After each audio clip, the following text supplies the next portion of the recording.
Alright guys, we're back. We're playing some Ghostface. This is a bit of an older gameplay because I do have a lot of matches for you guys that I want to show off. This one's a little bit different. We do have our Save the Best for Last and Rapid Brutality build here.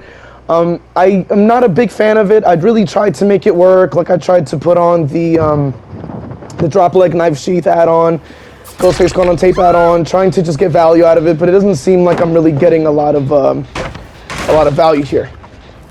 And this video is sort of showcasing my experience with it because I do have a lot of just bad matches with this this build here, and it's just not the greatest, but it is what it is. I think it would work better on like different killers, like maybe like other ones that like have like an M2, like Pig or something like that. But I don't think it really works too well on Ghostface because he doesn't have like a power that can like preserve your stacks. And also because you're using like a lot of the time you're not really gonna like try to strive for an exposed hit because you want to like get your stacks. So I end up kind of like sacrificing a bit of like my charge for my perks. So I'm like some of my tokens, I should say, or stacks. So we do go after the Claudette. She seems extremely lost. I figured if she does have endurance, I can get another stack and get like 2 more, but for some reason she kind of just didn't really try to get me to hit the endurance. So we are going to try to get them out of the game as soon as possible. Because a match like this, well, a map like this, I should say, is okay. I'm not a huge fan of this map, especially when I don't have my usual build. Because like pallets are definitely like some of the strongest things to get against an M1 killer. If you're going against like a killer with an M2 or something like that, maybe not as much. But because Ghostface, is a man wearing a costume and a knife, having he's not necessarily able to just barrel through pallets. So it does solve that issue to make him a little bit more well-rounded, and that's why I like to run the same build. But I'm trying to expand out for you guys, have new builds, and trying to do different things. I did see somebody coming. I did get the hit, but I did lose like stacks, which is really, really unfortunate. And that's the other issue I have with Save the Best for Last on Ghostface. It's just I just keep running out of freaking stacks. Like I just never can keep my stacks because the obsession is always just running around in my face. So it's kind of annoying. But we do get some pretty good amount of regression here on 2 gens. We are getting some stacks here. This will be an educational commentary in a way, just to explain like the build more so, because I think I played the match relatively well. It is a longer video this time around, because obviously, you'll kind of see once we get there, you know what I'm saying? But for now, we're just going to focus on doing the commentary here. We are just going to try to get rid of that person out of the game as soon as possible, because we're trying to get the most amount of value out of our perks here, as well as the fact that I just like to win in my matches. Now, judging by the MMR that you're at, you don't necessarily have to play like how I play. It's just I have to do what I have to do in my lobbies, because I can't, like if you let somebody just kind of leave, they will end up just completing gens and just still being important to the team. So it's going to be very difficult to maintain a lot of pressure. As you can see, we have we have our own teammate now. The Kate is on our team now because she's busy unhooking right there, so we can kill their teammate and stuff like that. I think this person did have off the record potentially. I'm not too sure. We are going to try to mark them so we can get our what do you call it? Get our power there. They do give me a free pallet. I really could care less. We're just going to focus on maybe we could try to hit her. Maybe we could try to get another pallet out of it because it seems like she really wants to keep giving me pallets. So that's exactly what we want. You know what I'm saying? It's really good to have survivors that are like really willing to help the cause to kill everyone else. You know what I'm saying? So now we got ourselves 2 free pallets. We may be able to get a 3rd. We're really going to try to strive for a 3rd one to try to create a bigger dead zone. They are waiting for us. So I'm glad they're trying to showcase where every pallet is so we can get rid of it. And as you can see, they're working with us so we can get rid of every pallet on the map, which is wonderful for us. We might be able to even get a 4th. This is probably one of the best chases you're going to have. There's already 4 pallets, so if you're a Survivor player and you're wondering where your teammates are doing, that's probably what they're doing right there. They're running around giving the killer every pallet on the map. So if you're wondering why you're in a dead zone, that probably explains it. But as you can see, like, because we got somebody out of the game pretty early, it does make it a lot more, like a lot better for me to, like, just go around and take people out and stuff like that. She wants to waste the distance, so because of rapid brutality, she just goes straight down. And I just gotta stand there and let them know that they're garbage. Yeah, they're trash. Yeah, thanks. I just had to look at her. I was like, yeah, all of that, and for what, you know? All of that for what? Imagine I got blinded right after that. That'd be hilarious. But yeah, so we got about 7 stacks. This is one of the matches where I actually was able to get my stacks. Like I said, I don't really recommend this combo on Ghostface personally. If you're like the type of player that doesn't really care about your cloak or marking rather, then this build would probably work for you. But for me personally, I just don't think it really works that well. It's just due to the obsession just constantly being in the way, and then that's kind of the problem. Because I would normally run save the best for last or game of foot, but game of foot, what it does is once you down somebody, that person with the most chase time, who you're probably going to be chasing for a good amount of time, you're going to end up switching the obsession to the person that gets downed, because like you'll hit one person or you'll go after the obsession or whatever have you. And then you'll be able to swap the obsession. So don't chase the obsession just like normal, but you'll be able to swap the obsession, and then you can keep getting stacks and maintain your stacks without having to worry about like any problems.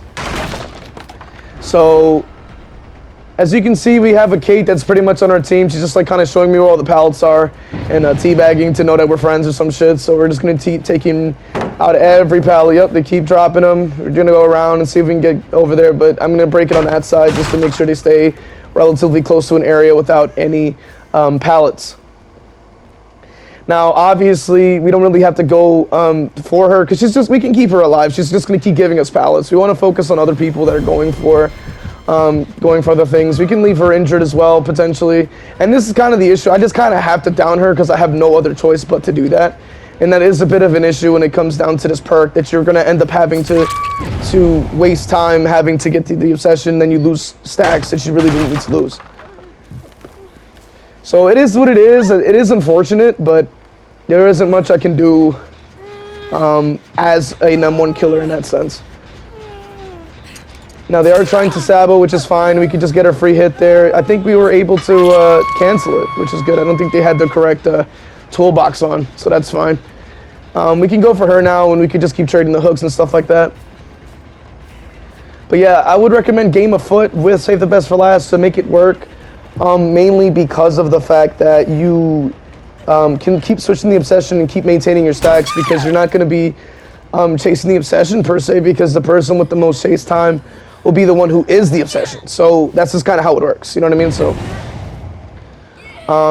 but with having rapid brutality, like, it does give you that speed boost, which can help you counter made for this in that sense, but I think it's not like the most effective thing in the world on Ghostface per se, at least just from my experience, because I must have tried at least 15 matches with this build, I think, by this point, and I just was not able to get any value. Not too sure what happened with the aim assist there, but that's fine. We're just gonna let her go. The other thing with this build is I'm not really getting a lot of tape value, which is really unfortunate. But it is what it is. I'm just not getting the lean off of that area. I don't know why. It's just not giving me the lean.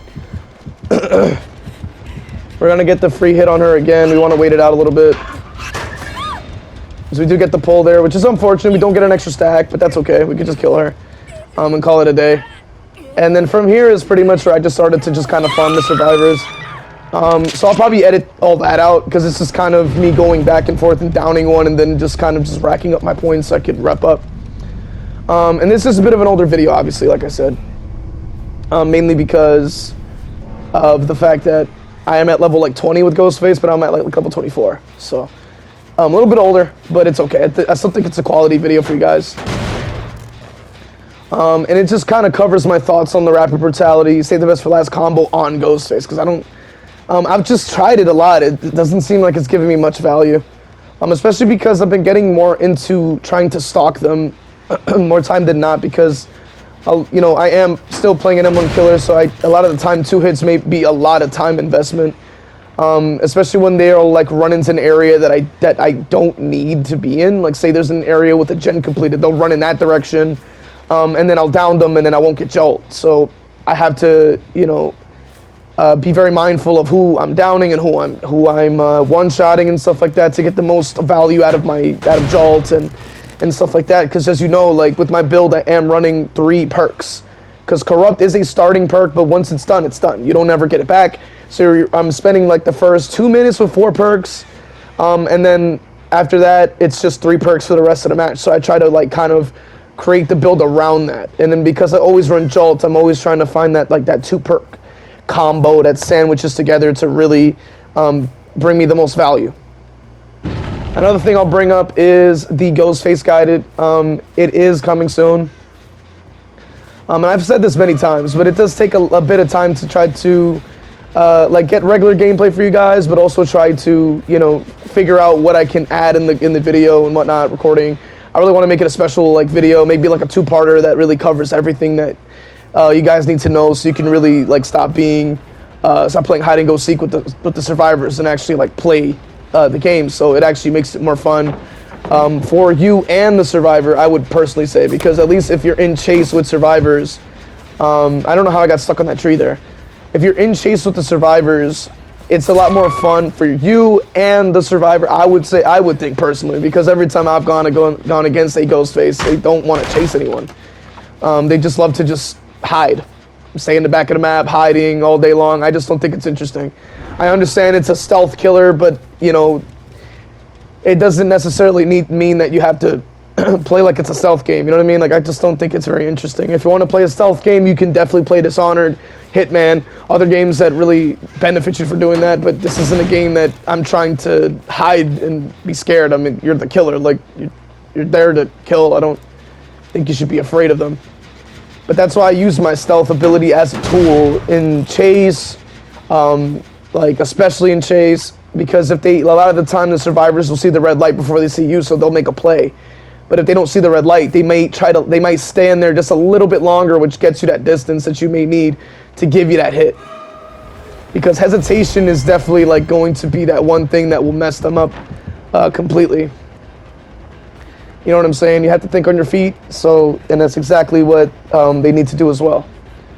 And that also comes with time, that comes with understanding how Ghostface works, understanding the just add-ons and stuff like that. And I'll cover all that in the guide, don't you guys worry. But I'll try to cut some of this out, mainly because I will chase one, knock them down, chase the other, they'll pick them up, then I'll chase that person, and then I just kept doing that over and over and over, so I'll just cut that part out so we get to the end of the video, because I know you guys don't want to sit here for too long. But my main conclusion, you know what I'm saying, with the rapid brutality, save the best for last, it's just like this is not really well, actually no, you can actually see right here I'm using so I'm gonna do a replay, and then I'm gonna slow it down so you guys can see just like in my what the play was, so you guys can understand. So she vaults into the window. We see her going out that door. So we go around again, right? Because this window is not very safe. So from here, right, my shroud is not on. So I'll use the red light to make it look like I'm going in that direction. We vault out. As you can see, she's revealing on my left side. So she's trying to run to the corner. I already was there, right? Then we're going to go through that way again because she's looking behind her. She's trying to make that vault. We're going to go back around the wall again. And then she vaults right into me. It's a mind game, because you can turn off your red light pretty much whenever you'd like, and because the survivors don't necessarily see you, they're going to be confused and they're going to hesitate, and that's like the play that I'm trying to showcase to you guys. So with that being said, we can then move on, I think, to probably just the other segment of the video, which will probably be the ending, I think, because like I said, I was just kind of going around and farming them all day long. I was gonna make this just a regular video, but I'm gonna make it an educational because I do have a segment here that does showcase how to loop a little bit. But to conclude the video, I do want to say that thank you for watching. If you want to try out this build, feel free to do so, just to kind of see what you think about it. Maybe it fits your playstyle a little bit more than mine. Because I do tend to M1 a lot. Obviously, like I don't really need to expose most, majority of the time I don't. Sometimes I do. Depends on the game. But I just didn't get a lot of value from this build. I was really trying, but I just did not really get much value. So that was a bit interesting to say the least. With that being said, I do want to show the case to build just a little bit there. Of course, we're going against Made for This on top of Made for This, Adrenaline, etc. You know, survivors are always going to sweat. It is what it is. And say maybe it works for you, right? Maybe you're more of like a M1 with only with Ghostface, which he is an M1 only, but you get the point. Like you don't really expose too much, which I don't tend to see that too often. But yeah, so Ghostface guys coming soon. I want to really bring a new wave of Ghostface to the game at this point because I want to see some Ghostface I want to chase. I'm tired of seeing the hide and go seek Ghostfaces. They're kind of boring. And it's kind of sad. I'm like, come on, man. Like, you don't know how to loop or something? Like, what's up, you know? So it is what it is. Hope you guys enjoyed. Hope you guys learned something. And, yeah, have a good one.